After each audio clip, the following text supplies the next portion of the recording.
The bright morning sun of Santa Monica streamed through the window, bathing Deborah Clark's bedroom in a golden light. Even before her alarm clock rang, she was already awake, checking her emails. As the marketing director for A Victory Promotions, a sports marketing company, these early morning hours were the quietest and most focused time of her day. "Mom, are you up?" her son's voice called from the hallway, making Deborah smile. Jason had turned 13, but he was still the sweet child who cared about his mother's morning routine. "I'm up, Jason. I'm preparing breakfast, so come down in a little while." Deborah stood up and looked out the window. Under the blue California sky, she could see the small house she had purchased 5 years ago after her divorce. It wasn't spacious, but it was just the right size for her and her son. While cooking pancakes in the kitchen, Jason came bounding down the stairs with a basketball in his arms. He hadn't reached his full height yet and was smaller than other children his age, but his bright brown eyes and smile told the story of his energy and passion. "Mom, did you see the Lakers game yesterday? It was amazing. LeBron's pass to Davis for that alley-oop." Jason's eyes shone as he moved his hands excitedly, recreating the scene from the game. Deborah smiled in response to her son's enthusiasm as she plated the pancakes. "Unfortunately, I could only watch part of it because of a meeting. But I did check the highlights. It really was incredible." At the breakfast table, Jason was bubbling with talk about the NBA as usual. While listening to her son, Deborah could feel how much he loved basketball, just like his father, Robert. Their divorce hadn't been amicable, but at least Robert had left Jason with a love for basketball. "Oh, by the way, Grandma called," Jason said as he poured syrup over his pancakes. "She said she's coming this weekend." Deborah paused for a moment and took a deep breath. Her relationship with her mother, Patricia, was complicated. Her mother interfered in every aspect of Deborah's life and, especially after the divorce, didn't even try to hide her "I told you so" attitude. "I see. Just Grandma?" "No, Aunt Carol and Brandon are coming too." Deborah inwardly sighed. Her sister Carol continued to act like the princess of the family. And her son Brandon, at 15, had the build and confidence of an athlete. Family gatherings always revolved around Carol and Brandon, with Patricia clearly favoring the two. "I see. I'll get ready," Deborah answered, maintaining her composure. After seeing Jason off to school, Deborah was preparing to head to the office.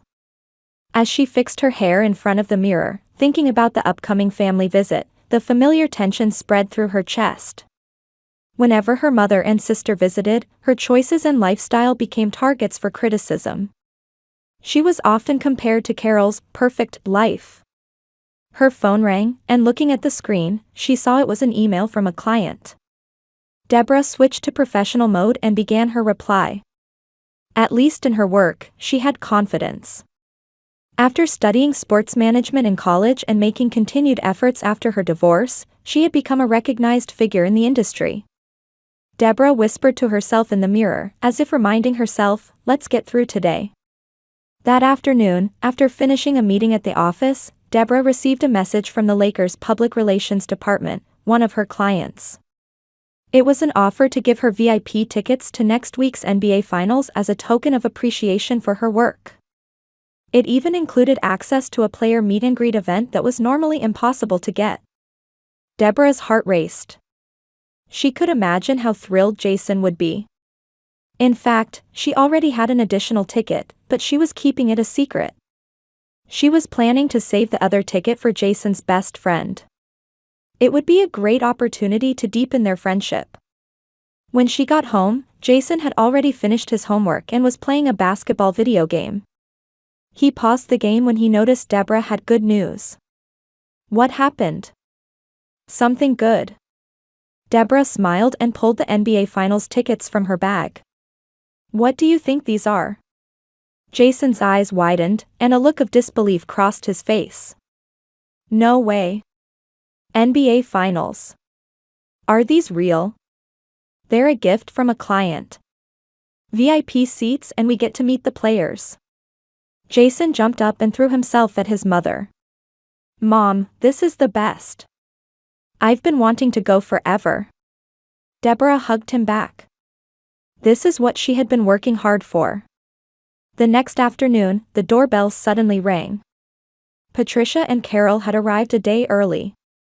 When Deborah opened the door, her mother Patricia stood there with an elegant scarf around her neck, and her sister Carol with a designer bag on her shoulder. Mom, Carol. Weren't you coming tomorrow? Plans changed, Patricia said as she entered the house. When are you going to move to a bigger place? Carol followed with Brandon, slightly wrinkling her nose. Really? It's about half the size of our house. Deborah said nothing and led them to the living room. Jason excitedly ran down the stairs, holding the NBA Finals tickets in his hand. Grandma, Aunt Carol, look. Mom got tickets to the NBA Finals. VIP seats and we get to meet the players. Deborah could feel the atmosphere in the room change. Her mother and sister's expressions froze, their eyes fixed on the tickets in Jason's hand. NBA?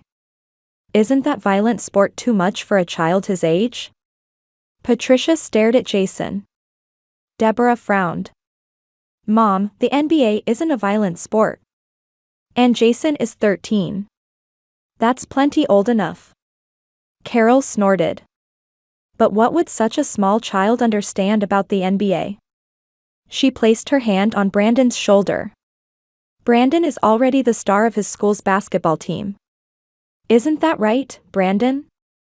Brandon proudly puffed out his chest. We placed third in the state tournament. My coach says I could even aim for a scholarship when I get to high school. Jason shrank a bit but couldn't hide his excitement. I love it too. I know all the Lakers players' names and their scoring averages. Patricia exhaled softly. Knowing and understanding are different things, Jason. Carol turned to Deborah. How did you get tickets like that? VIP seats must cost a fortune. Her voice had a tinge of suspicion. It's work-related, Deborah answered briefly. They were given to me as a token of appreciation from a client. And? How did you get them? Carol pressed. Deborah tried to maintain her calm. The Lakers' PR campaign I'm in charge of was a huge success, so they gave them to me as a thank you. Patricia pursed her lips. Deborah, are you always working? Are you taking proper care of Jason? He needs a more stable environment. Mom, Deborah's voice contained a warning tone. Please don't criticize my parenting. Carol rose from the sofa and approached Jason. Can I see those tickets? Jason hesitated, then looked at his mother. Deborah gave a small shake of her head, but Jason had already handed the tickets to Carol. Brandon would understand basketball better, Carol said, taking the tickets and changing her expression. These are more suitable for Brandon. Patricia stood by Carol's side and peered at the tickets. Carol's right. Brandon is taller, better at sports, and has a stable home environment. Deborah stood up, trying to take back the tickets. Those are our tickets. Jason was looking forward to it. Carol took a step back and began toying with the tickets in her hand. They're wasted on a child like this. What could such a small, fragile child possibly understand? Carol, give those tickets back, Deborah's voice was low and dangerously calm. Brandon deserves them more, Carol suddenly raised her voice. He's so good at basketball, and he can't see a game. She grabbed the tickets with both hands and tore them in half right before their eyes. A frozen silence enveloped the room. Now no one can go, Carol had a triumphant smirk on her face. Tears welled up in Jason's eyes. Mom, I was looking forward to it so much. His voice was small and trembling. Deborah quietly took her son's hand. Her eyes burned with anger, but her voice was surprisingly steady. Get out. Deborah. Patricia exclaimed in surprise. We're family. How can you behave like this? Family. Deborah scoffed. This is not what family does. Get out. Right now. Carol tossed the torn pieces of the tickets onto the table. Fine, we'll leave. But arrange new tickets for Brandon. Your company can do that, right? I don't have any more, Deborah lied. She had no intention of telling anyone, especially them now, about the additional tickets. Patricia sighed. Deborah, you've always been stubborn. Can't you think about your nephew's happiness over your own child's? Get out, Deborah's voice was icy cold. Jason silently held his mother's hand tightly. Tears streamed down his cheeks, but he was desperately trying to suppress his sobs. Patricia and Carol left with triumphant expressions. Brandon gave his cousin Jason an apologetic look for a moment but quickly followed his mother. When the front door closed, Deborah finally let her shoulders drop as if the tension had been released. She knelt down to be at eye level with her son. Jason, I'm so sorry, she gently wiped her son's tears. Don't pay attention to what they said. You're a wonderful boy. Jason nodded through his tears. I know, Mom. But, the tickets. Deborah hugged her son. Don't worry. I'll figure something out. Alone in the room with Jason, anger and sadness swirled in Deborah's heart. She had endured criticism and interference from her family before, but this time was unforgivable. How could family take away her son's dream and hope? After Jason had calmed down and gone back to his room, Deborah took out the additional tickets she had been hiding in her bag. With a determined expression, she picked up her cell phone and dialed a number. Lisa? It's Deborah. I need a favor. She was calling Lisa, her friend and also the Lakers' PR representative. You won't believe what just happened. Deborah explained everything, and Lisa responded with a mixture of sympathy and anger. Deborah, don't worry. I'll talk to the team. I'm sure we can do something. After hanging up, Deborah stared out the window. In her mind, a plan was already beginning to take shape. Deborah's workplace, Victory Promotions, was on the 20th floor of a downtown high-rise. In a spacious glass-walled conference room, Deborah sat face-to-face with Lisa Johnson. Lisa was the Lakers' PR representative and also a friend from college. I just can't believe it, Lisa said, gripping her coffee cup with both hands. That your own sister would do something like that. Deborah smiled tiredly. How hurt Jason was. Her voice trembled slightly. He had been looking forward to this game so much. Lisa's expression became serious. But you still have the extra tickets, right? You could use those. Of course I will, Deborah nodded. But I think my mother and sister might try something. Knowing them, they might try to repair the torn tickets and use them. In that case, Lisa said thoughtfully, we can invalidate the serial numbers on the torn tickets and issue new ones. That way, they won't be able to get in with the torn tickets. The light returned to Deborah's face. You can do that? Of course, Lisa answered confidently. I'll contact the person in charge. And she paused as if considering something. I'm going to tell the players about this. They might be able to do something. Lisa. Deborah was filled with gratitude. Thank you. Don't mention it, Lisa squeezed her hand. That's what friendship is. Besides, the players would be happy to help a passionate fan like Jason. That night, after Deborah had put Jason to bed, her phone rang. It was Lisa. Deborah, you won't believe it. Lisa's voice was bubbling with excitement. The players heard Jason's story and they're planning a special surprise. They want to invite Jason to the locker room before the game. And the captain says he'll present him with a signed uniform. Deborah expressed her gratitude while holding back tears. Her recent life had been a series of difficulties, the divorce from Robert, criticism from her mother and sister, and the challenge of balancing work and parenting. But moments like this, when she felt the warmth of people, were truly heartwarming. 3 days before the game, Deborah continued to ignore calls from her mother. And then, finally, game day arrived. Ready? Deborah asked, adjusting Jason's NBA cap. He had been bouncing around the room excitedly all morning. Yes. Jason answered with a beaming smile. Can we really go? Are the tickets okay? Deborah showed her son the tickets she was holding. Of course. These are the real tickets. Let's go. When they arrived at the Staples Center parking lot, the venue was already bustling with fans. People wearing Lakers' purple and gold uniforms were waiting to enter, their chests swelling with anticipation. As Deborah and Jason headed toward the VIP entrance, Lisa came to greet them. I've been waiting for you.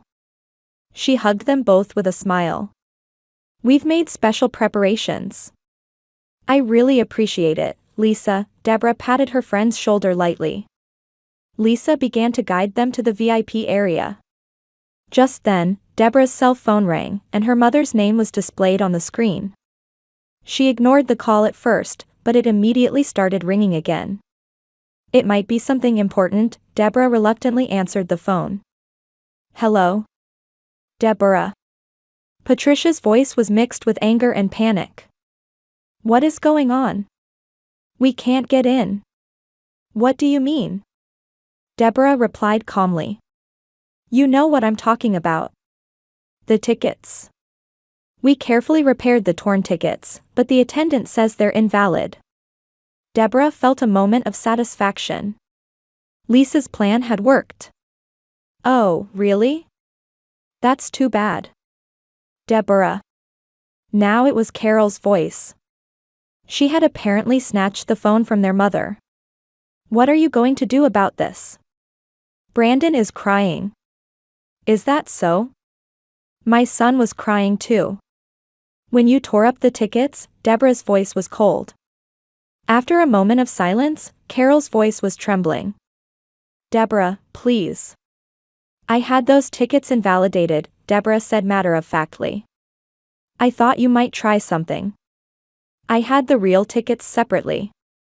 On the other end of the phone, she could tell the two were speechless.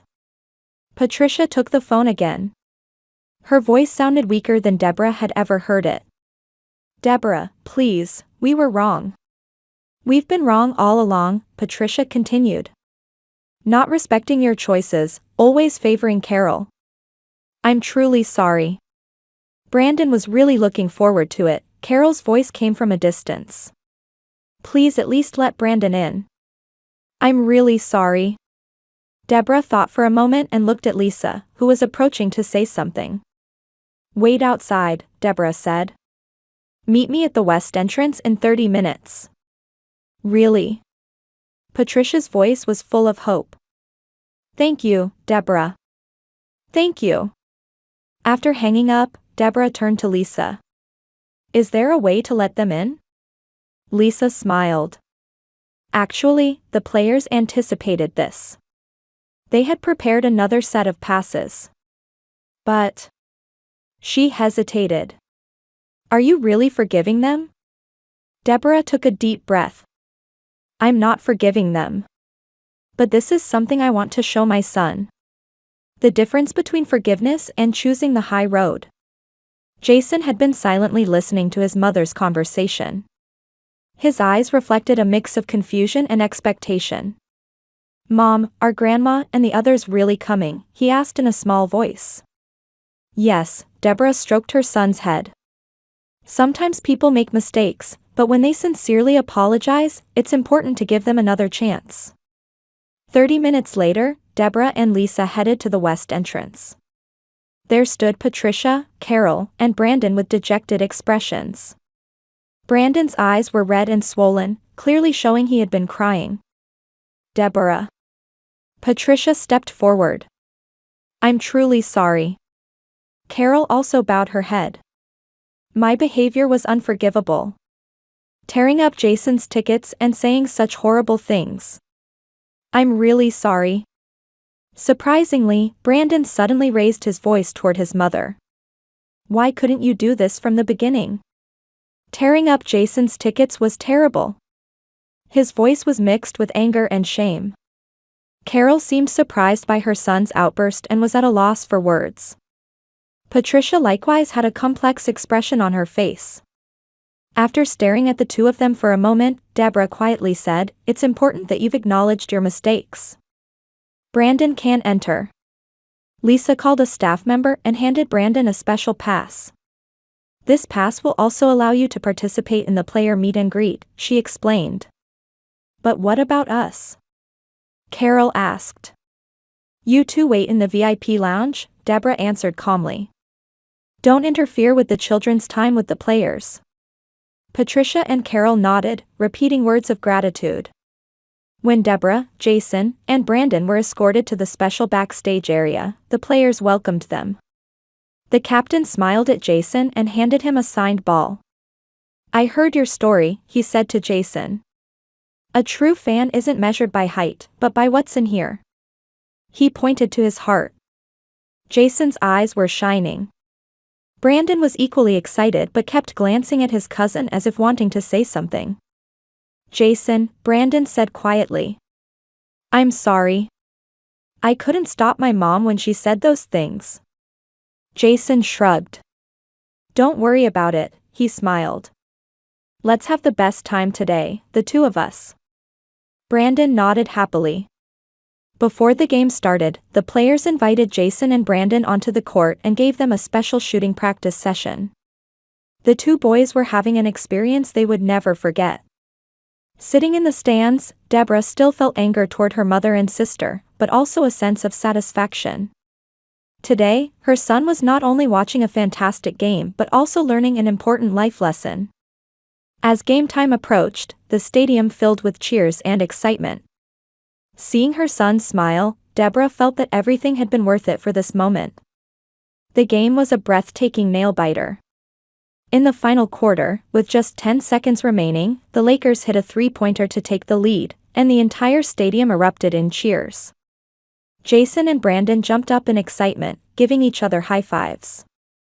After the game, as promised, there was a special time to meet with the players. The two boys received autographs from their idols, took commemorative photos, and even received a short basketball lesson. Deborah captured all these moments in photos and uploaded them to social media. "That was the best night ever," Jason said excitedly in the car on the way home. "Remember that shot in the last 10 seconds? Unbelievable." Brandon was equally excited. "The captain taught us how to make passes. I'll never get another opportunity like this to learn from pros." The two boys were eagerly reliving the game in the back seat. Deborah looked at them through the rearview mirror and smiled. Her mother Patricia sat quietly in the passenger seat next to her. Carol had parked in a different lot and was following in her own car. "Deborah," Patricia said in a small voice. "Thank you for today. I'm grateful for your generosity." Deborah answered, keeping her eyes on the road. "I did it for Jason and Brandon. I'm glad they enjoyed themselves." When they arrived home, Carol soon parked her car in the lot as well. Everyone gathered in the living room, and the boys continued talking about the game, their excitement still palpable. Their smartphones began to buzz with notifications one after another. The photos Deborah had uploaded had been shared on the Lakers' official account. The pictures showed Jason and Brandon smiling, surrounded by players, with the caption, "A special night with special fans." "Look. We're on the Lakers' official account," Brandon exclaimed in surprise. But the moment of joy didn't last long. The expressions on Patricia and Carol's faces suddenly clouded over. "Why would you do this?" Carol suddenly raised her voice. "You're completely excluding us, making yourself look like the good person." "What are you talking about?" Deborah was confused. "This social media post." Carol waved her smartphone. "You've posted pictures of the children, but not a single one of us. It's like we don't exist." Patricia also wore a displeased expression. "Deborah, you're shaming us. Is that what you want to say? Look how generous I am, and how terrible they are." Deborah looked at the two of them with an incredulous expression. "I was simply recording memories for the children. I didn't even think about you." "That's exactly it. Carol raised her voice even more. You don't think about us at all. To treat us this way. As the atmosphere in the house began to tense again, Brandon suddenly stood up. Mom, stop it, he shouted at his mother. Why are you ruining everything again? Carol was surprised by her son's reaction and was at a loss for words. Mom, Grandma, Brandon continued. Why didn't you think about my feelings then? Both Jason and I were looking forward to it.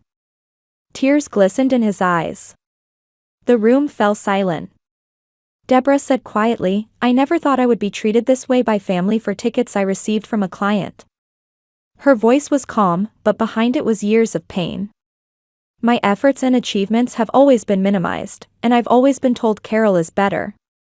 Even these tickets were the result of my work. Jason stood next to his mother and held her hand. Actually. Brandon hesitated as he spoke. Jason and I have been exchanging secret text messages. We're actually good friends. All eyes in the room turned to Brandon. Because Mom and Grandma always speak badly about Jason, I couldn't say anything, but... Brandon continued. I just wanted to play basketball with Jason, so why do this?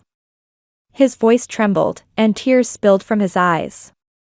Carol was speechless at her son's confession.